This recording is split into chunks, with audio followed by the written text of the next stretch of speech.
If all behavior is about a desire to escape discomfort, that means therefore that time management is pain management.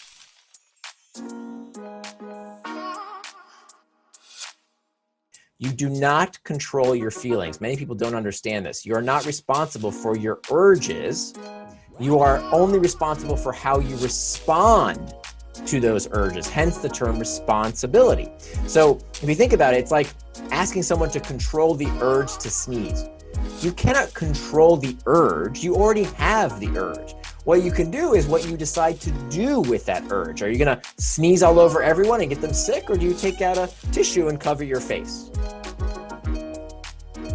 But for me, that's not the kind of life I want to live. I would much prefer to live a life that I decide how I spend my time versus somebody else. Because look, the fact of the matter is, if you don't decide for yourself, somebody will decide for you. Your boss, your kids, the news media, the politicians, the social networks, the video game companies, somebody is going to decide how you spend your time unless you make a conscious choice to live it according to your values. I don't agree with the premise of the social dilemma that, oh my God, it's hijacking your brain and it's addicting everyone. Come on, that is so disempowering and so untrue. Really, there's so much we can do right now as opposed to waiting for the senators and congressmen and geniuses in Washington to do something about it. Why don't we do something about it right now? Why would we wait? You have to turn your values into time, right? So many of us, we say, oh, we value our health. But do you have a bedtime? Do you have time for exercise? Do you have time in your day for those things? Oh, we value our relationships. But do you have time for the most important people in your life? Is it in your schedule, or do you just give them whatever scraps are left over?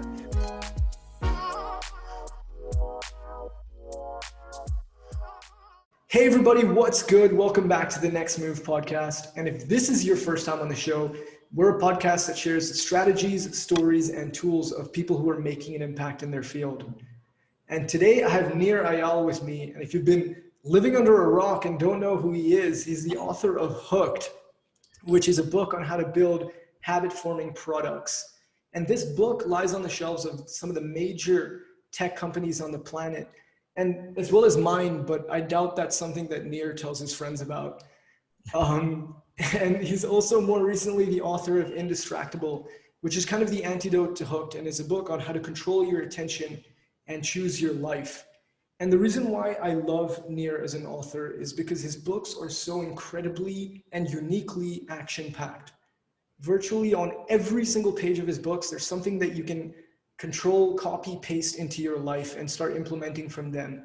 And this podcast is also going to be very action-packed, where we're going to be talking about the root causes of distraction, as well as how you can avoid distraction to achieve what you want to achieve. And I didn't mean to sound so self-help there, but Nir, I'm so happy to have you on. Oh, my pleasure. Thanks so much for having me. Let's get straight into it. The first thing that I really ponder every single time that I pick up my phone, especially after reading your book, Indistractable, is what is that feeling that is making me turn to my phone? Because even when I'm trying to analyze it, I don't really know what it is. So could you kind of go into what you call the itch or internal triggers?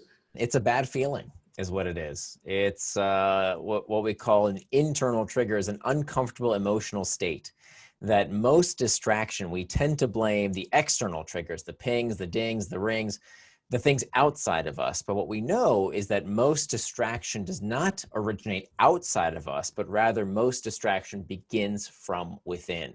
It is a desire to escape discomfort that drives us towards distraction. It's not a character flaw. There's nothing wrong with you. You don't have a short attention span. It just means that you don't have the tools to deal with that emotional discomfort of loneliness, boredom, uncertainty, fatigue, fearfulness, whatever the case might be. You don't have the tools to deal with that discomfort in a healthy way that can lead you towards the things you want to do rather than the distractions. So this brings us to the conclusion: if all behavior is about a desire to escape discomfort, that means therefore that time management is pain management.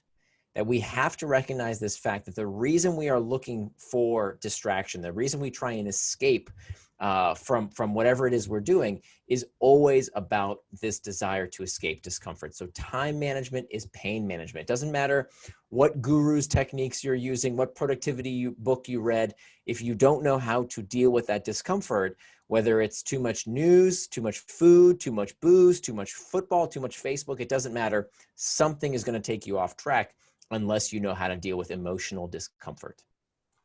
So that makes a lot of sense. And I guess for me, a lot of the times it's boredom or a feeling of insecurity. I want to ask you, what are your triggers? What causes you to feel like you need to reach for your phone or distract yourself? Oh my goodness. I mean, I wrote this book for me more than anyone else because I was struggling with distraction in my own life. And I mean, you name it. I struggled with all of these uncomfortable internal triggers, whether it was stress, fatigue, loneliness, uncertainty, boredom. Every day as a writer, when I write, writing has never come easy for me. I've written 2 bestsellers, countless articles. It's hard work, right? All I want to do is just, go check the news or scroll Instagram or just do anything but do the hard work of writing because I don't feel like it. I mean, that's the number one reason we get distracted from not doing what it is we say we're going to do, whether it's I didn't feel like going to the gym, or I didn't feel like working on that big project. I didn't feel like finishing my homework. I didn't feel like it. It's about feelings. But the good news is that we can learn how to control that discomfort as I did. I mean, I'll be totally honest with you. I wrote this book for me more than anyone else. And so my success metric was not how many copies of this book did I sell. It was, did I solve this problem for myself? And 5 years of research and writing, finally, I solved it for myself. And specifically with writing, because that's a task where you have to spend multiple hours focused in on one thing, and it's so easy to get distracted if there's especially a pain point where you're at and you can't think about the next sentence. What are some things that you did while you were writing to keep yourself focused? Yeah. So there's a few techniques I talk about in the book. There's dozens of techniques in the book, but it's important to when we talk about internal triggers, what we want to do is to have a variety of different tools. And so let me just give you a few. There's many described in the book, but a few that I use almost daily have to do with that come from acceptance and commitment therapy. By the way, I hate these self-help books that are all about, well, this worked for me personally, so it's going to work for everybody. Why? Because I say so. No. Not only does this need to work, but it also needs to be backed by peer-reviewed studies. So everything in the book, you'll see the book has over 30 pages of citations from peer-reviewed studies. Everything in the book is backed by good hard science. And so one of the fields that I look into is called acceptance and commitment therapy. And acceptance and commitment therapy is all about recognizing those sources of discomfort and learning to deal with them in the healthy rather than maladaptive or unhealthy manner. So one technique that I use almost daily is called the 10-minute rule. And the 10-minute rule says that you can give in to any distraction. Okay, whether it's scrolling your news feed, whether it's eating that piece of chocolate cake, whether it's smoking that cigarette, whatever the case might be, whatever it is that, that distraction that takes you off track, that's you doing something that you yourself do not want to do, you can give into that distraction, but not right now. Okay, you can give into it in 10 minutes. So many times what I do is I just take out my phone and I set a timer for 10 minutes. I'll say, set a timer for 10 minutes. I'll put it down. And my job is to just surf the urge. Surfing the urge is this term that recognizes that internal triggers, that these uncomfortable emotional states, they're like waves, right? They crest and then they subside, even though it doesn't feel like that. When we are feeling loneliness or stress or anxiety or boredom, it feels like we're always going to feel that way. But of course, that's never the case. These uncomfortable emotional states are waves, and we need to ride those emotional waves like surfers on a surfboard. So what you do is you just set a timer for 10 minutes and says, okay, I can give into that distraction, but not right now, in 10 minutes. And all I do for those 10 minutes is to get curious about that sensation, not contemptuous. Okay, this is a really important point. Most people, when they feel the distraction, when they feel the temptation of checking email when they want to work on a big project, or that temptation to eat that chocolate cake or smoke the cigarette, or whatever the case might be, whatever that distraction is, they beat themselves up, right? They get contemptuous. Oh, I'm weak. I'm this, I'm that. We had this internal dialogue that we beat each other up like we're our own worst enemies, like we're our own bullies. And that only makes things worse. Why? Because the more we beat ourselves up, the more shame we feel, the worse we feel, and the more likely we are to seek emotional escape with, guess what? More distraction. So we don't want to beat ourselves up. We don't want to be what we call shamers. We don't want to be blamers. Blamers, they don't blame themselves. They blame things outside of themselves, right? They say, oh, it's the technology. It's Donald Trump. It's what's happening in the news. It's this, it's that. It's everything outside themselves. Those are blamers. But of course, that's futile because you can't change those things, right? The distraction has always been with the human species. Plato talked about this problem 2,500 years ago. This is not a new problem. So blaming the world around you is not the solution. Shaming yourself is not the solution. You don't want to be a blamer or a shamer. You want to be what's called a claimer. A claimer claims responsibility not for how they feel. Okay, this is really important. You do not control your feelings. Many people don't understand this. You are not responsible for your urges. You are only responsible for how you respond to those urges, hence the term responsibility.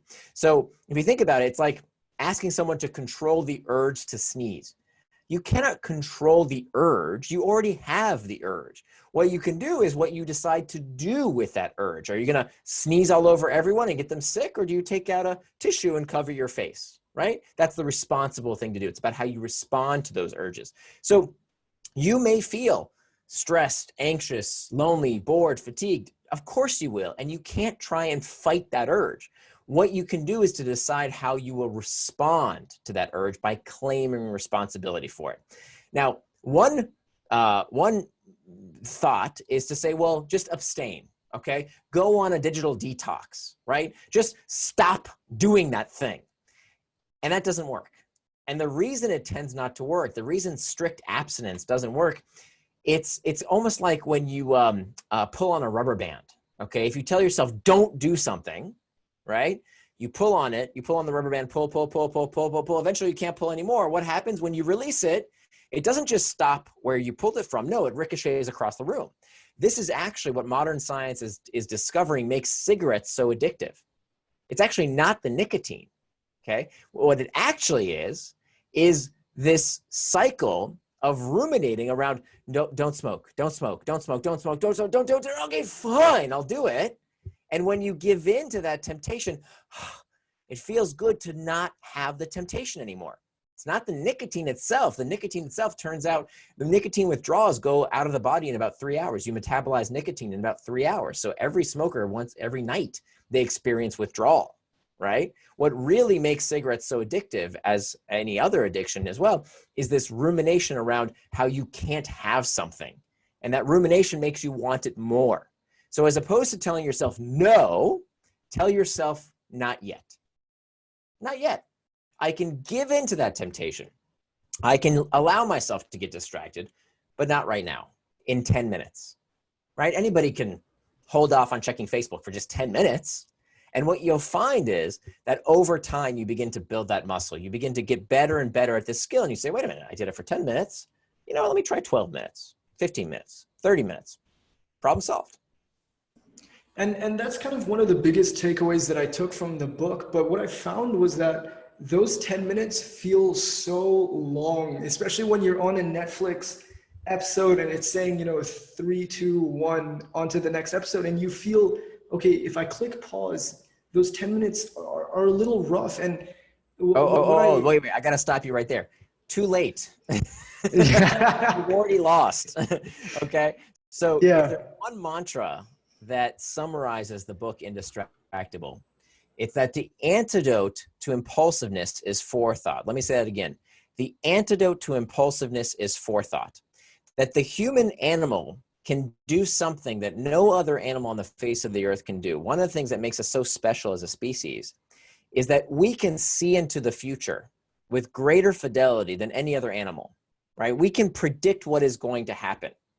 So the fact that you know that Netflix has set up this attention-grabbing technology in such a way that between episodes, how does every episode of a Netflix show end? Every single episode always ends with a cliffhanger. You know this, right? That's what keeps you hooked. I know all their tips and tricks. I wrote the book Hooked, right? I know all these tactics. They're good. They're not that good, right? So what can you do? For example, disable autoplay. Did you know that you can go into Netflix, takes you 30 seconds. I didn't know that. And you can disable that countdown timer. Don't use it, right? You know, for example, that every episode ends with a cliffhanger. So let's say you like watching shows. And by the way, there's nothing wrong with watching shows on Netflix or playing video games or going on social media. But there's no reason we can't hack back, knowing that they design these products to do this to us. So one thing that some of my friends do is that they'll end an episode not when the episode is designed to end it in the middle. So they set a timer so that 15 minutes into the episode, that's when they say, okay, that's it for today, right? Because they know if they watch the full 30 minutes, it's going to end with a cliffhanger. And so that's another thing you can do. So for me, for example, I actually even went a little bit more extreme. I don't watch anything that I don't know how much time is required to invest in it, right? And this came out of a very personal experience. So back in, this would have been 2007. This was before Netflix was a streaming service. This was back when Netflix delivered, remember those red envelopes that they would deliver to your door? Mm-hmm. So we went on a ski trip to Tahoe, and somebody brought the box set of the series 24. Did you happen to see 24 with Kiefer Sutherland? Yes, okay, definitely. You know what I'm talking about, right? This was one of these like really hard to stop watching shows. It was designed with a cliffhanger at the end of every episode. And somebody said, hey, let's just watch an episode before we go out and, enjoy our day. And we sat there in the cabin and watched the entire goddamn season. It was such a freaking waste of time. Yeah. And we got totally distracted from what we said we were going to do, enjoy each other's company and actually get outside and enjoy Tahoe. And from then on, I decided no more, right? Like I'll watch movies, because movies, I know exactly how long a movie will take. Okay, 90 minutes, an hour and a half. You know when you start a movie how long it's going to take. I don't watch Game of Thrones or Breaking Bad or The Crown or any of that stuff, because it is designed to go on and on and on. And you know this, right? So I'm not saying everybody has to make this decision. Everybody has to be so extreme like I am, but we also can't complain about it, right? Like you are well informed. Everybody knows that this is how these products are designed. And so we don't have to get constantly fooled by them into getting distracted. Can I ask you, why are you so extreme about it? Why do you choose to be so, and why have you dedicated your life to being so focused? Or what's the reason behind that? Because controlling your attention is choosing your life. That I really think that there are two types of people in the world. The world is bifurcating, increasingly so. People who will let their time and attention be manipulated by others, and people who say to themselves, no, I decide how I spend my time. I decide how I spend my attention. I decide how I spend my life. And I want to be the kind of person who's indistractable. I mean, to me, this is the skill of the century, because the world is becoming a more distracting place. And so look, I'm not saying everybody has to be like me, right? Like I wrote this book for me because I wanted to figure out how to become indistractable. I think this is a superpower. There's nothing to say that there's not anything wrong with going through your life, having your attention and your time and your life being manipulated by others. If that's how you want to live, no problem. But for me, that's not the kind of life I want to live. I would much prefer to live a life that I decide how I spend my time versus somebody else. Because look, the fact of the matter is, if you don't decide for yourself, somebody will decide for you. Your boss, your kids, the news media, the politicians, the social networks, the video game companies, somebody is going to decide how you spend your time unless you make a conscious choice to live it according to your values. And I think that's, at least with my peer group and people I know, that's kind of one of the major feelings, that major causes of anxiety, because you feel you don't have control over anything. You get a call at 7:30 in the morning, 8:30 in the morning, but you had planned to go to the gym, let's say, and you don't have control over that time, and you feel locked in. So Yeah. I completely get where you're coming from. And I want to get into the point where you talk about hacking back. And it's kind of a contrarian view right now because the social dilemma just launched and everyone's just attacking tech companies. But it's the situation we have to learn how to hack against these kind of things. So one of the other major things that I took away from this book was the idea of distraction and the idea of distraction versus traction. Could you Right. kind of go into that a little bit? Sure. Yeah. So this is a really important point because I don't think I properly understood what what does this word even mean? And so I think it's really important to talk about it. And the best way to understand what is distraction is to understand what is the opposite of distraction. So most people, when you ask them what is the opposite of distraction, they'll tell you it's focus. But that's not exactly true. That the opposite of distraction is not focus. The opposite of distraction is traction. That if you look at the origin of the word, they both come from the same Latin root, trahare, which means to pull. And they both end in the same 6 letters, A-C-T-I-O-N, that spells action. So traction, by definition, is any action that pulls you towards what you say you're going to do, things that you do with intent, things that move you closer to your values and help you live the kind of life you want to live. The opposite of traction is distraction. Distraction is any action that pulls you away from what you plan to do, anything that is further away from your values, anything that pulls you farther away from becoming the kind of person you want to become. Those are acts of distraction. So this is really, really important because I believe anything can be traction or distraction based on one word. And that one word is forethought. So if you plan time to go on social media, to play video games, to watch sports on TV, it doesn't matter. If that is something you are doing according to your schedule and your values, not the tech companies, do it, enjoy it. I don't agree with the premise of the social dilemma that, oh my God, it's hijacking your brain and it's addicting everyone. Come on, that is so disempowering and so untrue. Really, there's so much we can do right now as opposed to waiting for the senators and congressmen and geniuses in Washington to do something about it. Why don't we do something about it right now? Why would we wait? And we can do something about it if we stop believing this BS that we're powerless. We are much more powerful than these tech companies if we understand that we are. If we just give up and say, oh, there's nothing I can do, they're addicting me, we don't even try. So anything can be traction and anything can be distraction, right? So, I would sit at my desk, get into work and say, okay, I am going to not procrastinate today. I'm going to work on that big project. I'm going to stay focused. Nothing's going to get in my way. Here I go. But first, let me check some email real quick, right? Let me just scroll some Slack channels. Let me just tick off a few to-dos on my to-do list that are kind of easy to do. And what I didn't realize is that that is the most dangerous form of distraction. The distraction that tricks you into prioritizing the urgent and easy work at the expense of the important and hard work. Because anything can be a distraction. So just because something is worky doesn't mean it's not a distraction. It's, in fact, a much more evil form of distraction because you don't even realize you're doing it, right? If you're playing Candy Crush at your desk, well, that's obviously a distraction. But if you're checking email when you said you'd work on that big project, even if it feels worky, you're still distracted. So that's a really important dichotomy. We have to understand the difference between traction is what you say you will do with your time. Distraction is everything else.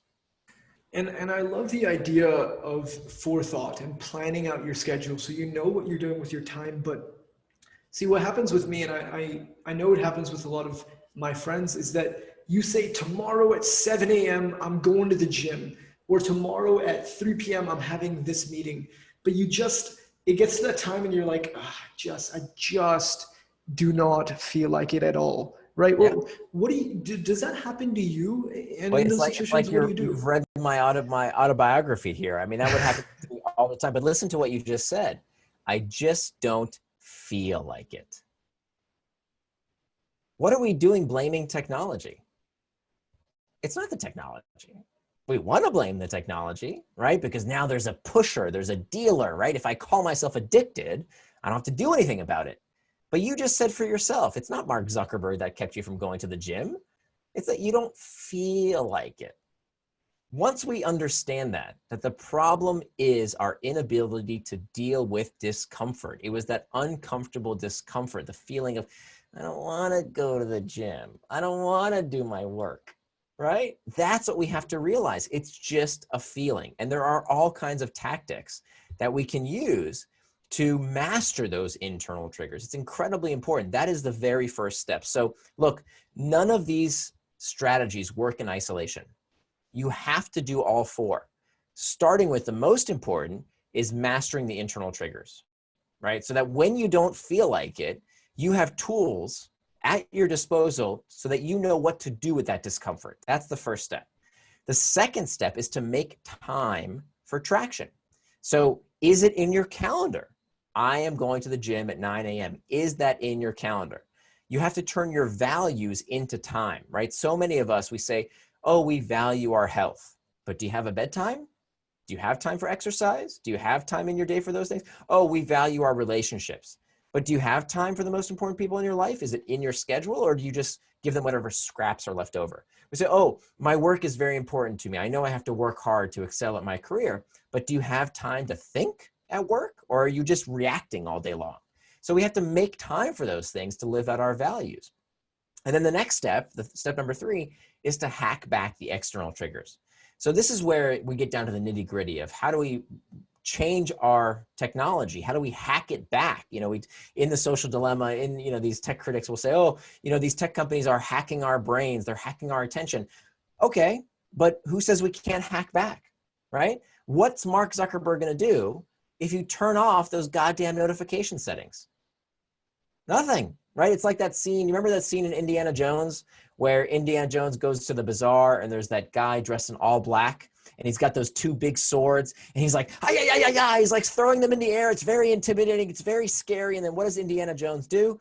He takes out his gun, bang, right? And that's us, right? We are Indiana Jones here. There's all these scary algorithms and the computer is pointing to your brains and all this stuff that they tell you in the social dilemma. Very, very scary. And what do? Bang, turn off the notifications, right? There's nothing that they can do to turn them back on, right? That's hacking back, but that's kindergarten stuff. You don't need to buy a book to tell you to do that. That's easy stuff. How do we hack back our computers? How do we hack back meetings? Oh my God, how much time do we spend in stupid, distracting meetings? What about email? What about our children or our roommates or our spouses? All these things can be sources of external triggers that can lead towards distraction. I tell you how to hack back each and every one of these external triggers. So that's step number 3. Step number 4 is to prevent distraction with pacts. Pacts are when we make a pre-commitment. We make some kind of promise with another person, or sometimes with ourselves, sometimes with the technology, to make sure as the last line of defense, right, that even when we have implemented the other 3 tactics of mastering internal triggers, making time for traction, hacking back, as the firewall to prevent us from getting distracted, we make a promise, we make a pact, a pre-commitment that gets us to make sure we do what we say we're going to do so we don't get distracted. So for example, I also had a problem with, I didn't feel like going to the gym. But one of my values was to take care of my physical health. So I mastered the internal triggers around going to the gym. I've made time for it in my calendar. I hacked back the external triggers, but it was still difficult. So here's what I did. I made what's called a price pact. And a price pact is when you have some kind of financial disincentive to getting distracted. And again, this is a last line of defense. Do not do what I'm about to tell you first. You have to do the other steps, the other 3 steps first, and then do this as the last line of defense, the last resort. Here's what I did. In my closet, there's a calendar. And on that calendar is taped to today's date, a fresh, crisp $100 bill. Now, above the calendar, there's a shelf and there's a Bic lighter. And that big lighter is to be used if I don't do what I say I'm going to do. This is called the burn or burn technique, which says I can either burn some calories by going to the gym, walking around the block, doing some push-ups, whatever I define for myself is the activity I want to do for the day, or I have to burn the $100 bill. Now, I'm 42 years old. I'm in the best shape of my life, and I have never burned the $100 bill. You know why? Because I do the goddamn work, right? I made that promise with myself, and I say to myself, I'm not going to burn that money. Let me just go, walk a mile. Let me go do some push-ups. Let me go to the gym, because I made this commitment to myself. I don't have to burn the money. It's the threat of that promise, that pact I made to myself, that is the defense, the last line of defense, the firewall that prevents me from not doing what I say I'm going to do. Now, that's just one of many, many other techniques. Yeah, and it truly is like you say, in the book, there are thousands, so many different techniques. But my question when I read some of this productivity stuff and I, listen to gurus talk about it, my only thing is sometimes maybe your body is telling you, look, you shouldn't work out. And there's the dichotomy, right? Like maybe you've been overworked at work and maybe you shouldn't take that last meeting because actually it may not be good for your health. My thought is, when do you know when it's like, okay, I've reached my limit and I should probably just shut off for the day? Yeah. So first of all, we have to resist whataboutism. Whataboutism is when an expert like myself spends years researching this, and then we tell what we've learned to folks, and they say, yeah, but here's why it's not going to work for me, as if somehow that one individual is unique. You're not that special. No offense. I've heard it a million times. And the idea here is that we don't prescribe super rigid tasks. We prescribe how we want to spend our time. Okay, so we don't say, oh my God, I need to run 5 miles every single day if you're not conditioned to do that, right? If you learn over time that you're not ready for that, okay, that's fine. But can you do something? Let's say you're run down for the day. You're sore from yesterday's workout. Well, I totally agree. My criteria is not go to the gym 7 days a week. It's walk a mile or do 20 push-ups or something. But I'm not saying everybody has to do exactly what I do.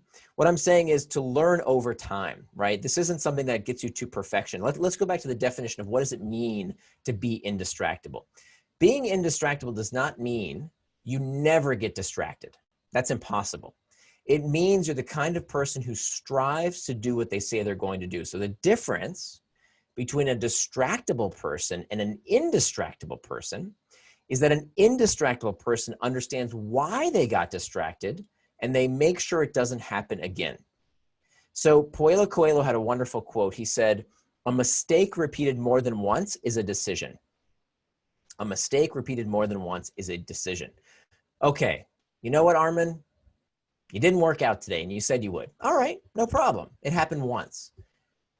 How are we going to make sure it doesn't happen tomorrow?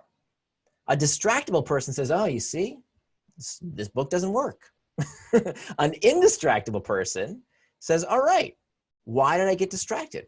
Was it an external trigger, an internal trigger, or a planning problem? There are only 3 potential reasons for every single distraction. So how do I make sure I do what I say I'm going to do in the future? Was it an external trigger? Was it an internal trigger? Was it a planning problem? How can I make sure that I don't succumb to the same problem again and again and again? How many times can we say, oh my gosh, Facebook distracted me? Okay, once, twice. Eventually, don't you wake up and say, you know what? I think I'm going to do something about this. And I love the idea of it being a planning problem because, for example, if you've planned 5 workouts in a row and you, like you said, you're not conditioned for it, that's your fault. You shouldn't have done that. You should have planned for a walk. Yeah. So over time, you'll get to a point where you've optimized based on yourself. So I really love that idea. I'm going to start implementing that from today. But I want to ask you about another thing. Is you talked about you're in the best shape of your life, and I can see that. And you've talked about in other interviews how you were obese, and I truly it's hard for me to imagine you being obese. And I just could you go into that story a little bit and how you kind of hacked back there to start working out and get in such great shape? Yeah, it actually came. I think that's the source of why I study what I study, and my fascination with this field. So I was clinically obese as a kid. I weighed as much as I do now as a 42-year-old man when I was only 11 years old. So I was pretty big. I remember my mom took me to the doctor, and the doctor showed me this chart, and he said, "Okay, here's normal weight, here's overweight, and here's you. You're in this red zone, obese." And I went to fat camp, the whole 9 yards. Like it was tough. And I grew up in Florida, where after school, the activity in my little condo neighborhood was we had a community pool that, a bunch of condos shared. And I would go to the community pool with all the other kids in the neighborhood, and I would be the one kid that would never take their shirt off. I would never want anyone to see my rolls. So it was rough for me. And I remember being really, as I got older, I remember trying to figure out, why did food control me? Why did I feel like I was powerless to resist eating? I was never athletic because I was overweight, so I wasn't very good at sports, and so that only made things worse, right? And at first, I blamed the food, right? McDonald's was making me fat, and I wish that was the case, but it wasn't. I was overweight, as is the case with many people who struggle with obesity. I wasn't eating because I was hungry. I was eating because I was bored. I was eating because I was sad. I was eating because I was ashamed of how much I had eaten. I was eating my feelings. And that's a very common condition for people who are struggling with their weight. I still have to watch this till this day. I will, if I'm not mindful about this, I will eat for emotional reasons, not because I'm actually hungry. I wonder how many people actually feel hunger on a daily basis. Now, what we do feel is the fear of hunger, right? Like, oh, eat something so you're not hungry later, as if our bodies don't come built in with a mechanism to tell us when it's time to eat. No. Let's eat because we are afraid we might be hungry in the future. That's why most people eat, because they're on a schedule or because they fear being hungry, as if that's such a terrible thing. So it wasn't until I realized why I was overeating that I could do something about it. And it's very similar to the root causes of all distraction. It's back to those internal triggers. And then the story of, well, how did I get into shape for the first time? I was never in shape my entire life, hated athletics, hated running. I just never got it. Like, my friends would, run a marathon. Say, oh, I have a runner's high. What are you talking about? It's miserable. Like, there's nothing fun about exercise. Until a few years ago, when I decided, look, it's one of my values. One of my values is to take care of my physical health. And look, the studies are pretty conclusive that we need to do some kind of physical activity every day. It's a good, with people who are physically active live longer, healthier lives. And so I want that. And so I started looking for how I could implement that in my life. And so I developed, I researched many of these techniques that helped me do what I said I was going to do. Because the problem, and I think this is across the board a problem with all kinds of things that we don't do, it's no longer about not knowing what to do. We think it is, right? Oh, I need to buy the latest diet book so it can tell me the same thing that every other diet book that's ever been written says, which is eat the right stuff and exercise. That's pretty much every diet book, right? Eat good food, right? Eat the right stuff. Don't eat too much of it, and exercise. That's pretty much it. Does anybody not know that? Does anybody not know that chocolate cake is not as healthy as a healthy salad? We all know this. Why don't we eat right? Does anybody not know we should get proper rest, that we should exercise? We all know this. Does anybody not know that to be better at your job, you have to do the work, especially the hard stuff that other people don't want to do? Does anybody not know that to have quality relationships with the people we love, we have to be fully present with them? We all know this. So the problem is no longer that we don't know what to do. The problem is we don't know how to stop getting in our own way. We don't know how to stop getting distracted. And I think it kind of also goes back to improper planning, because I think when someone's like, let's say 30 years old and you've never worked out, if you think you're just going to walk into the gym and figure out exactly what you need to do there, it's tough, right? You can go on the treadmill, but then you don't really know what's going on. But if you planned properly and said, hey, I'm going to get a personal trainer, or this is the exact routine that I'm going to do before I get to the gym, it's more likely that you'll have less tension when you get there, because there's intention going into it. And so I really do like this idea.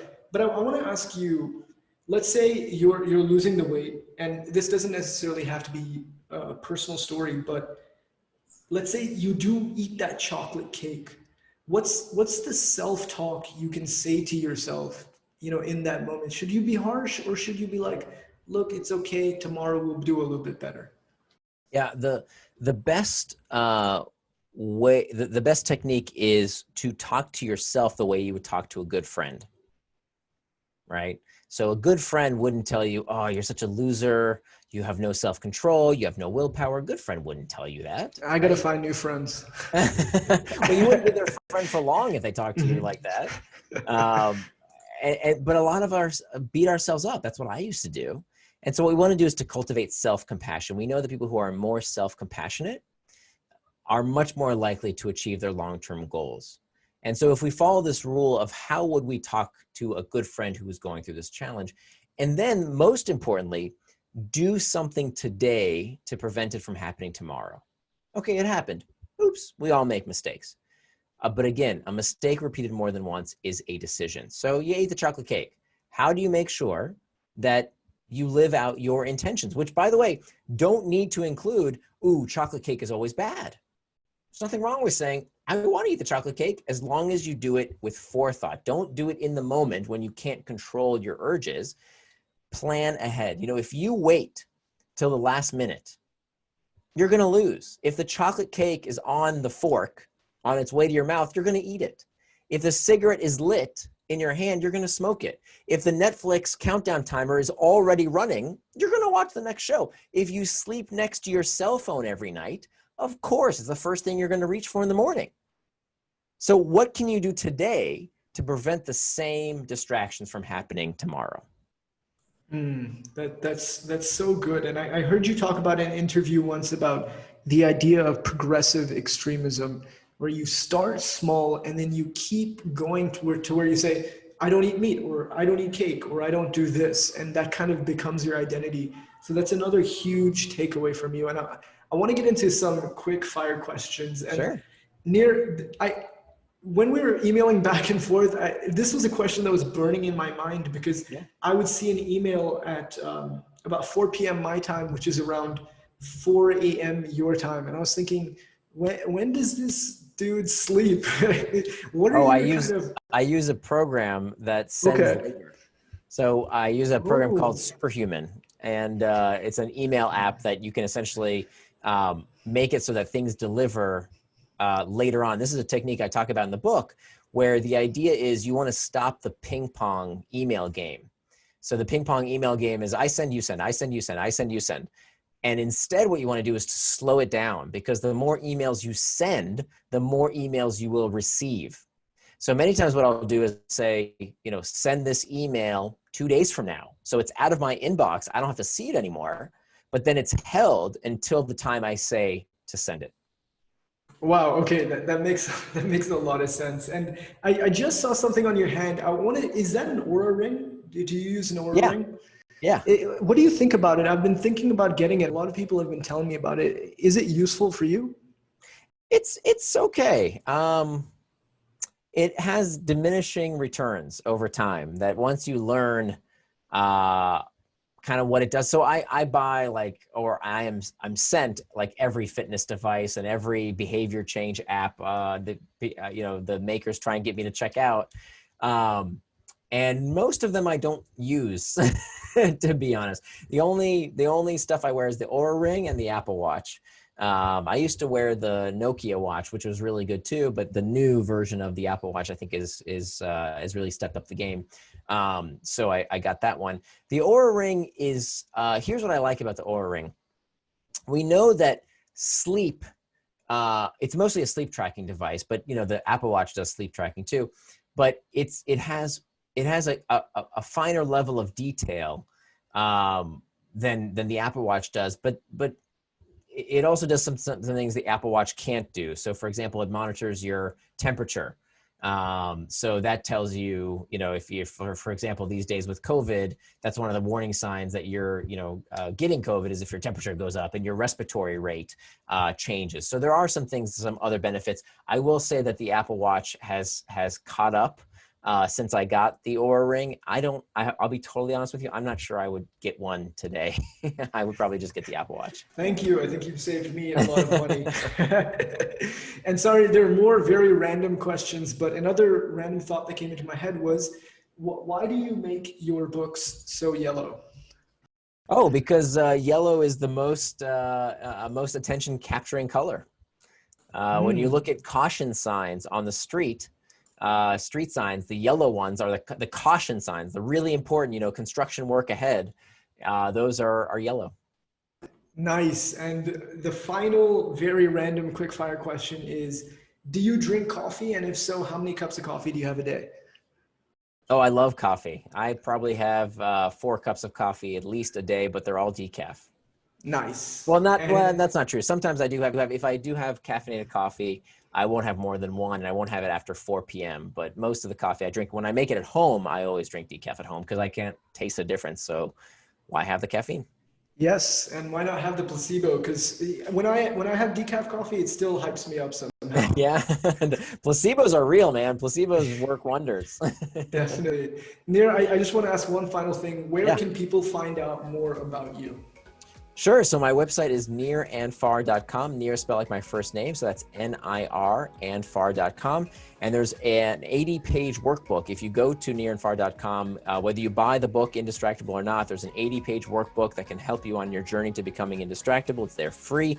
We couldn't fit it into the final edition of the book, so we decided to give it away for free. You can get that at nirandfar.com. Amazing. And thank you so much, Nir. I really appreciate the time for you coming on the show. Oh, my pleasure. Thanks so much for having me.